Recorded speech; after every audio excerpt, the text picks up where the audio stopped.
Les consistances multiphases, ou autrefois appelées consistances mixtes, doivent être traitées de façon parallèle et indépendante. Le terme consistance multiphase signifie qu'il y a plus d'une consistance ou texture dans le même aliment, ce qui augmente la difficulté de déglutition ou d'avaler de l'aliment en question, et ce particulièrement pour les personnes ayant des problèmes de déglutition. Dans chaque plan nutritionnel, les aliments de consistance multiphase doivent être traités de façon indépendante.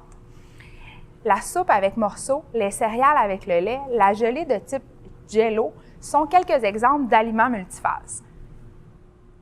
Certains fruits et légumes contiennent une quantité élevée d'eau ou font de la synérèse lorsqu'ils sont mis en purée. La synérèse est la séparation d'un liquide avec son gel et survient lors d'un changement de condition physique, tel lorsqu'ils sont mis en purée. Lorsque nous avons une purée de légumes, par exemple, qui contient une quantité importante d'eau s'échappant de la purée, nous pouvons, par exemple, soit retirer simplement le liquide ou ajouter un agent liant. Nous pourrions, par exemple, ajouter de la chapelure, du son d'avoine, des graines de lin moulues ou des pommes de terre en flocons. Aujourd'hui, nous allons utiliser un agent épaississant en gel que nous allons ajouter à une purée de patates douces qui est trop liquide. Il n'y a pas de quantité recommandée précise pour épaissir des purées. L'important est d'y aller en petite quantité de façon progressive pour ne pas avoir une purée qui serait trop épaisse, donc qui serait difficile à avaler.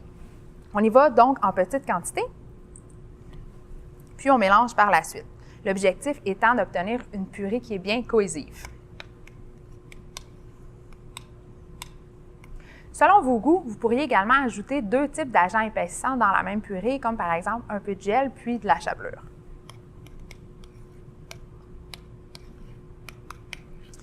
On peut voir maintenant que ma purée est beaucoup plus homogène que tout à l'heure.